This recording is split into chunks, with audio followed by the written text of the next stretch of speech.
it, and perhaps I can just put it in the group chat as well. But yeah, nonetheless, it's a drawing session. Feel free to ask questions. Feel free to engage if need be. So I'll be multitasking. I'm alone today. Amy is doing another thing. So which basically means that if you are sending a message or something, but just maybe try to put like a question mark or something, maybe an emoji, just to give to put my attention onto the chat line. But I'll be focusing on drawing and explaining exactly how the Dweba courses really help you. And yeah, it's gonna be fun, and I really hope that you enjoy and you learn a little bit and understand that how art is so interconnected. So we are gonna start here on my screen share. Okay, cool.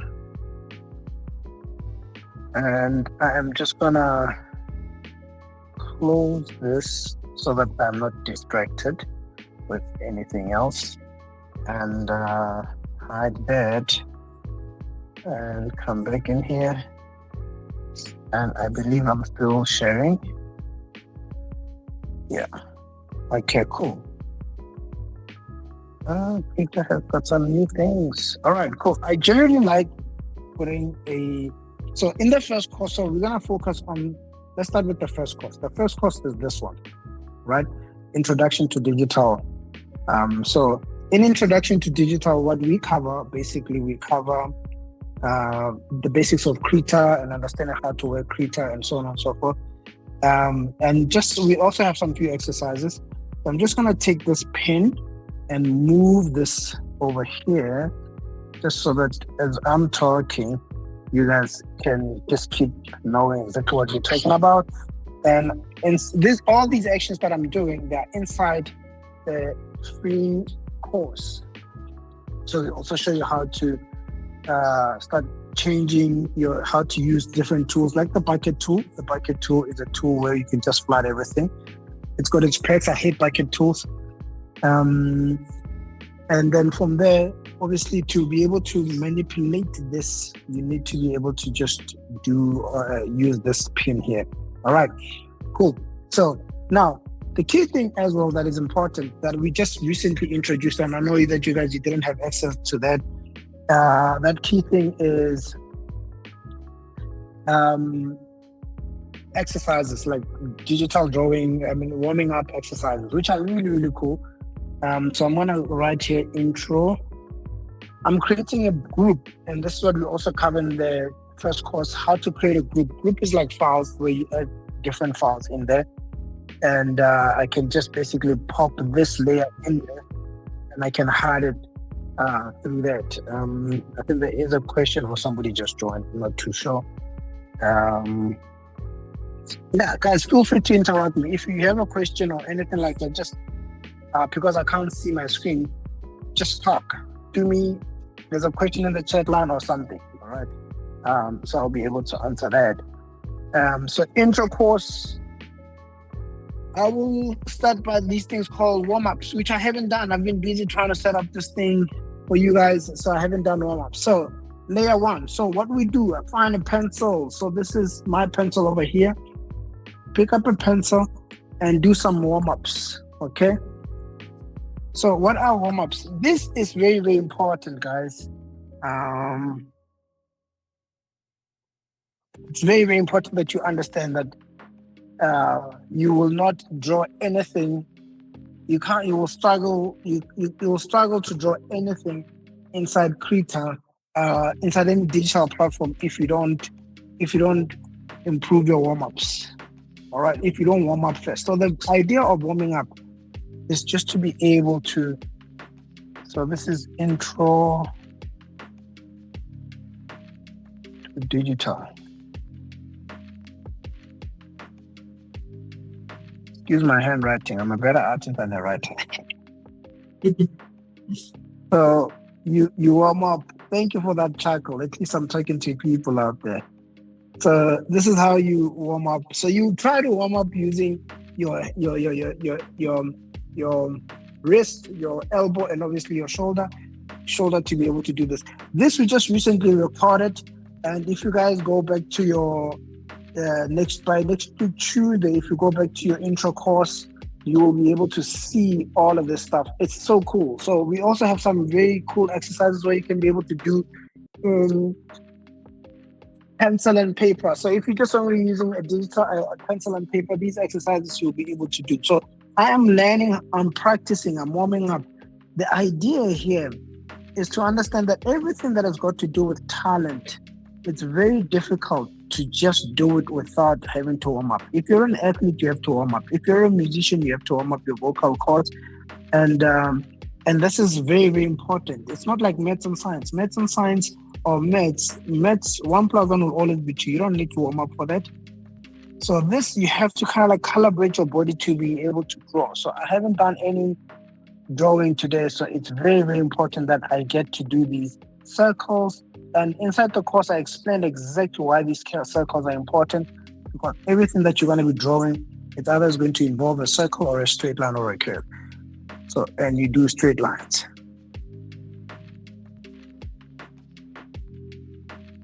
So I show you how to do all of these, and right now I'm just doing them randomly on a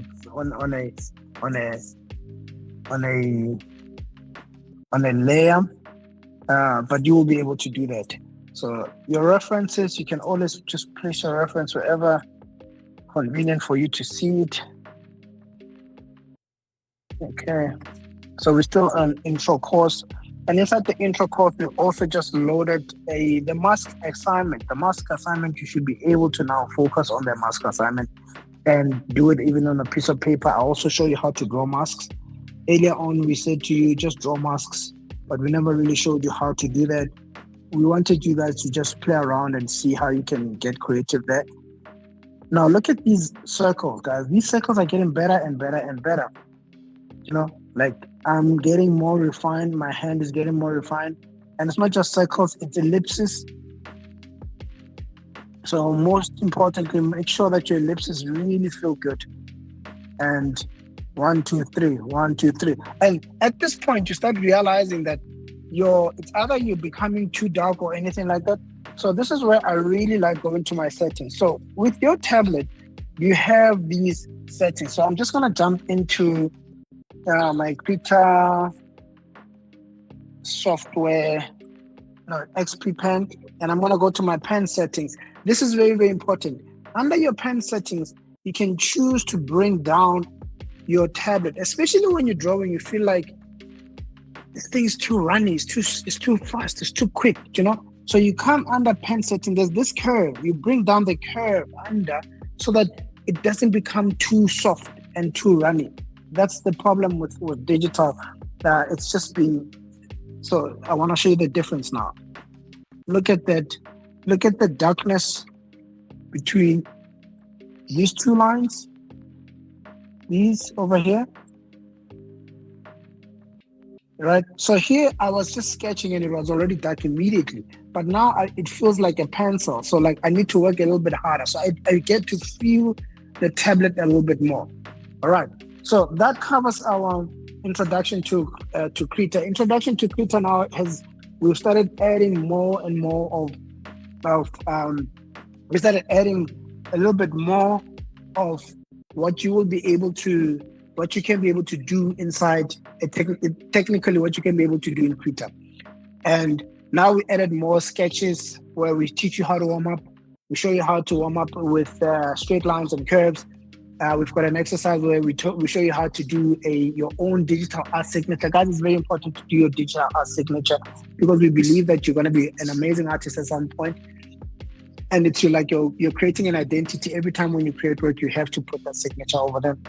And then we also show you how to draw that mask. And the cool thing is that we're going to start instituting a competition where every month we'll be choosing the best masks. Anyone who submits their masks, anyone who will be choosing the best masks, and you'll get your mask printed as a sticker. Let me see if I cannot find a sticker here to show you what the sticker would look like.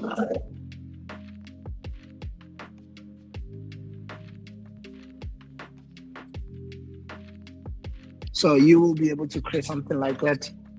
That's one of our stickers from the character design course that we're working on. All right, cool. So it's very important that you get that and you understand how to be able to warm up. Now let's get back into the course again. So I'm going to hide this once again. And now I'm going to create another group. Like we said, in the first course, we teach you how to create all of these things. So group 2 is course 2. Now we're getting a little bit more creative. Course 2. Hide this. Create another layer. Take the layer, take it up into that. So the layer goes into that course. So now, inside this course, we are focusing on hard surface sketching, which is a little bit of a tricky thing, all right? So, but hard surface sketching is so important because it actually teaches you how to understand form, right? And this is your first understanding of form. So I'm gonna put this over here, right?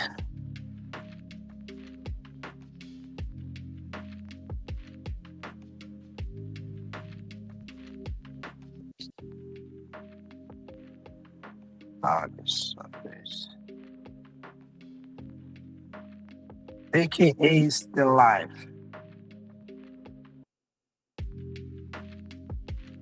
Right. So inside here, this is the foundation of pretty much many things. So we will start with form, right? And we'll start teaching you how to draw things like cubes. And I'm gonna do an example for you. So the first exercises here is drawing cubes. And the reason why you need to know how to draw cubes here is that all of these cubes help you understand that when you want to draw things three-dimensionally, this is a square, right? And then this is your circle, but the equivalent of a circle is a sphere.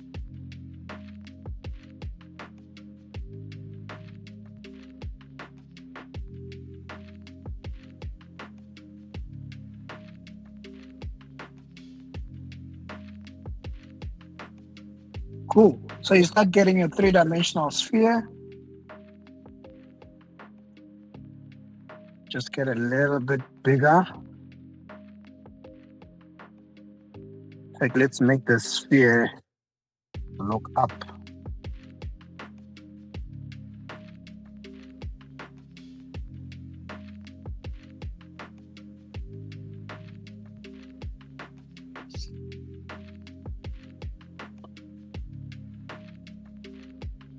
I will show you how all of these things connect. My hands are cold.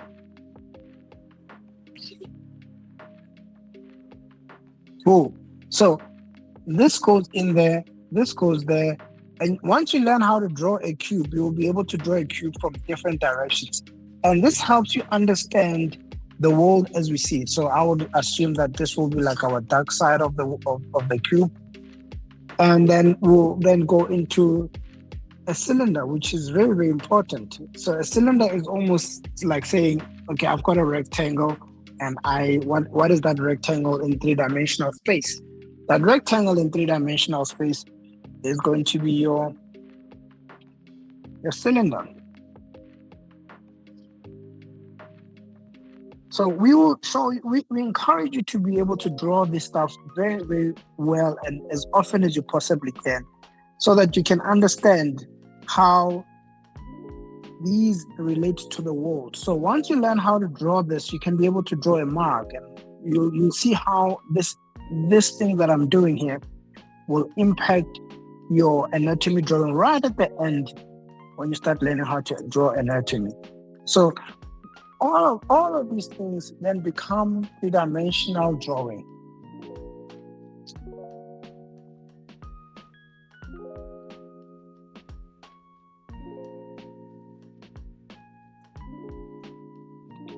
So all of these are three-dimensional drawing. This is one-dimensional. This is one-dimensional. This is one-dimensional. But once you start turning it, it becomes three-dimensional. It starts having three sides to it.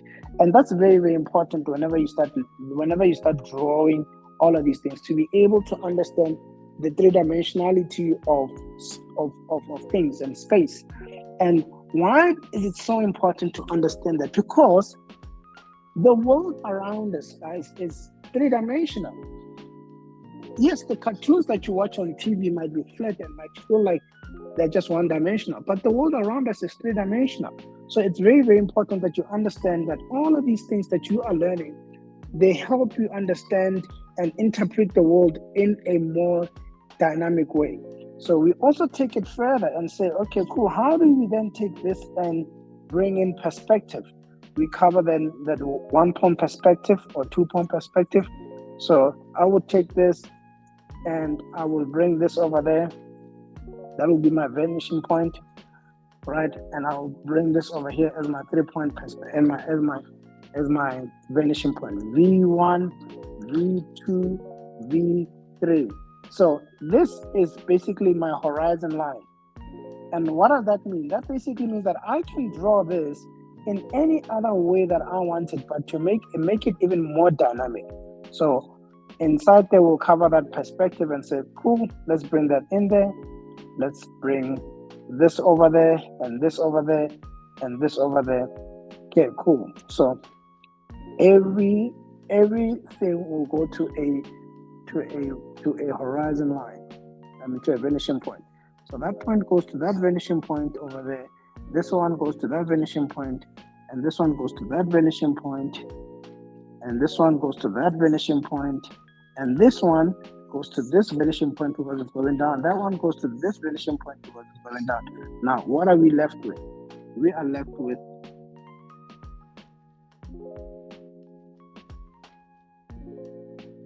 a box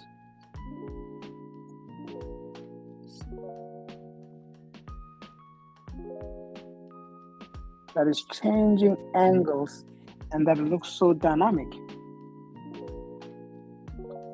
Now, look at this box and look at these boxes. So let's write this over here. This is our perspective.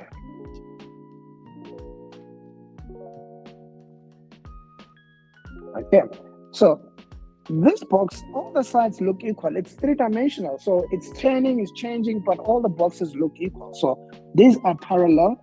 This is going there, that is going there. It doesn't look like it's coming together. And they're just basically staying in the same direction. They're going in the same direction. And if we were to draw a straight line all the way here, they will just look like they just keep going and going in the same direction. However, perspective then says this box and this line looks like, and this line, if it was to continue, it looks like it's vanishing. It becomes more dynamic. All right. So, and this is so important, especially when you start drawing landscapes, when you start drawing buildings, even when you start drawing cars, or even when you start drawing human beings, then there's the concept of foreshortening. So the whole idea is to understand that form makes things look like they are disappearing. And think about it, guys. I'm drawing all of this stuff. It's a piece of paper. It's just still on a page.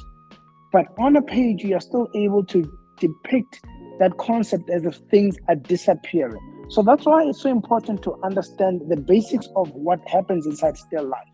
It's understanding these foundational skills. So now, once you get that, once you grasp that, so you start drawing, we start teaching you how to start observing the world and using the same principles.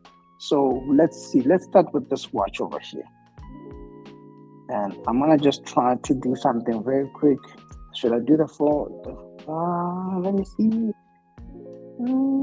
What should I do? Let's do this. Let's challenge ourselves a little bit. Okay, cool. So I'm gonna put this under still life. So this is still in course 1. So you are in your first introduction, you start understanding and observing, and I would encourage you to observe things things that are less complicated. This could be a little bit too complicated, it could be too intriguing and have too many things, but you'll see how I can be able to break this thing down quickly and be able to just sketch it within a short period of time, hopefully within a short period of time. Okay, cool, let's go. So what do I see? I see this is vanishing, that is vanishing, that is vanishing. Really, this is almost like on a horizon line. This is a horizon line for that. I'm already seeing that by just looking at the lines, the corners, the edges, right? Cool. Sorry, which is the horizon line you say? The horizon line is always the line that is almost in the, it's an imaginary line. So when you are looking at a horizon line, it's like an eye line. If you are standing straight and you are looking at this phone, the line that is, generally it's usually in the middle. Sometimes it can even be at the bottom, but it is the line where when you look at, so you the way that you will think about it here, as I'm looking at this thing, the buttons, literally the buttons right over here, they don't look like they're going down, they don't look like they're going up, they just look straight. Yes. So when you're in the middle of the road and there's just this one, or even at the ocean, there's this one point where everything just looks flat and straight. Yes. So no matter, that's your horizon line. Basically, in simple terms, a horizon line is your eye line. It's your Okay. it's your human eye line. So everything that is at the top looks like that it's coming to squeeze to that horizon line. For example, if you look at this line at the top here, it looks like it's going back to the horizon line. This one is also, it looks like it's going there into that horizon line. This one, it looks like it's going to that horizon line. This one, but once we start getting to this little tag, things get a little bit straight. So you learn to observe these different things within space. So I'm just gonna go do a quick assumption here that so usually I would say to you, put a vanishing point here and put a vanishing point there and just start taking those lines in there. So I will just eyeball it for demonstration purposes. So this will be my vanishing point. The horizon line is this straight line. It's the straight line that hits right in the middle. And then I will take this over there. Essentially, I'm not drawing perspective. Really, I am still drawing a box. I'm just drawing a box in context of these things that I'm talking about.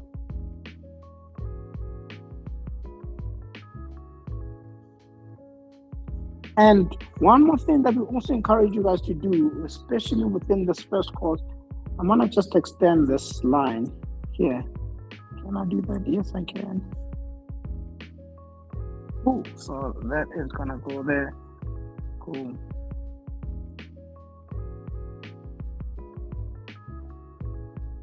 We encourage you guys to really start learning how to control your pencil. So when you're drawing, you've got all of these pencils over here.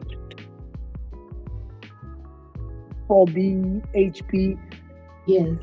There are different types of hues, so they allow you to control your hand entirely. Like they allow you not to get too dark too quickly. So when you're constructing, and you're thinking, right now, I'm saying it's like I'm using HP, right? And then I'm gonna start blocking out some few things. And cool. So that is there. I'm gonna block out my middle line here.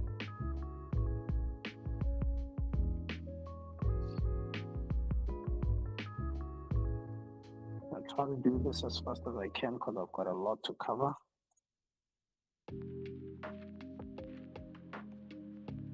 Cool. What I notice is that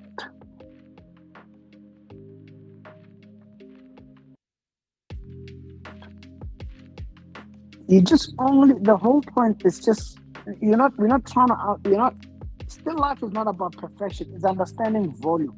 It's really not about perfection. So don't approach it with, oh, look how perfect I do that. That's not the purpose. The purpose, I mean, if we were looking for perfection, why don't we just take a photo? Because the photo will give us a real representation of what we're looking for.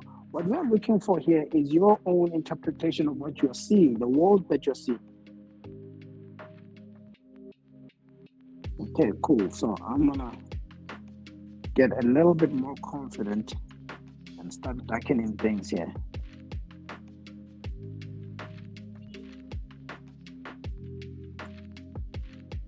I've got my daughter in the room here. She's also trying to draw with me.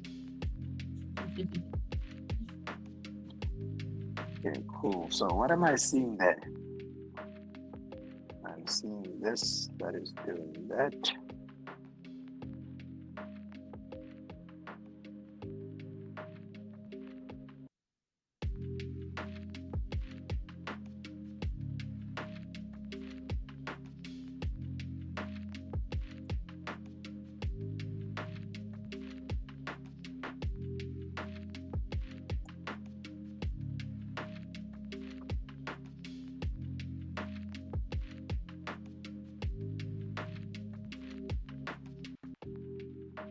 Okay, cool. Let's tackle the big one. Okay, cool. What is that shape? That shape is basically a sphere there, and it drops down. So I need to create some few markers for myself to know how far am I gonna drop this thing down. That is gonna go back there, and this is going to all the way drop down as well.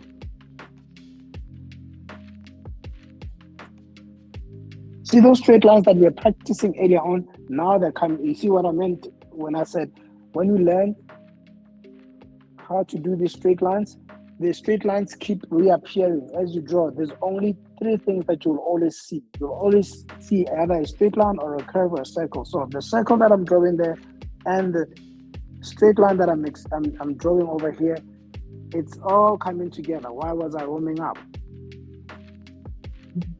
The straight lines are the hardest. The straight lines are the hardest. And I've learned that there's generally the real time where people struggle with straight line is probably two reasons. Is that you're trying to draw a straight line with your wrist. It's very hard because your wrist can go this far. But if you then use your shoulder, your elbow, if you're using a tablet, look how far it can go. Yeah. And if you are using your shoulder and you want to hit like a long straight line, you just use your shoulder. So these are tools, guys. These are tools. The wrist, the elbow, and the shoulder. These are tools that we should use. Never try to draw a straight line or draw something with just using your wrist. It'll curve and it'll go as short as it possible. Then you find yourself having to patch it. So you start doing this. It finishes there, and you're patching it there, and you're patching it there. That's why your straight line keeps doing that. So, but if you just build your confidence and just really move your shoulder, you'll understand how that really will help you. Exactly.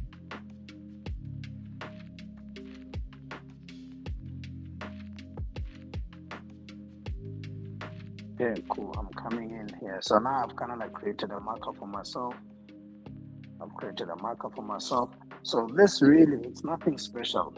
It's a cylinder within a cylinder. So I'm gonna just try to do this.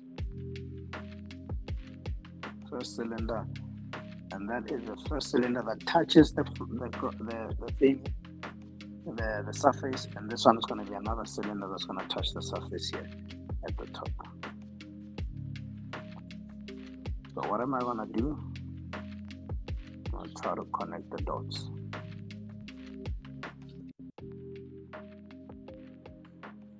So this is just gonna be a nice C curve. That is gonna change direction there. And that is gonna connect with that.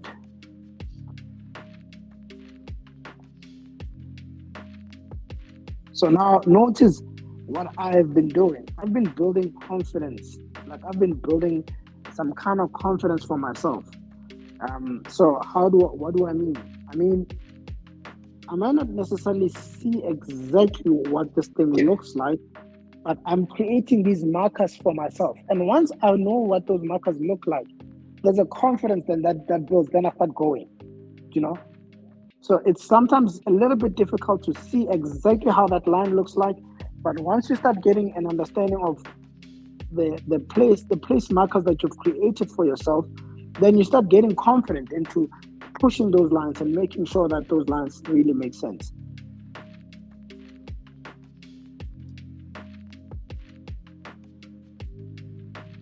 It's like, I think of it as like, when you are probably like driving and you're going home, or you're walking, or you're going home or something like that, and you're working with somebody and you don't know the way quite well, then you start seeing a landmark that you are familiar with. Once you start seeing the landmark that you're familiar with, you start changing your pace. You start working a little bit faster. If you're driving a little bit faster because you know exactly where you're going. So when we create the box first and we start working within the box, it's like the box is a landmark. And once you've created that landmark,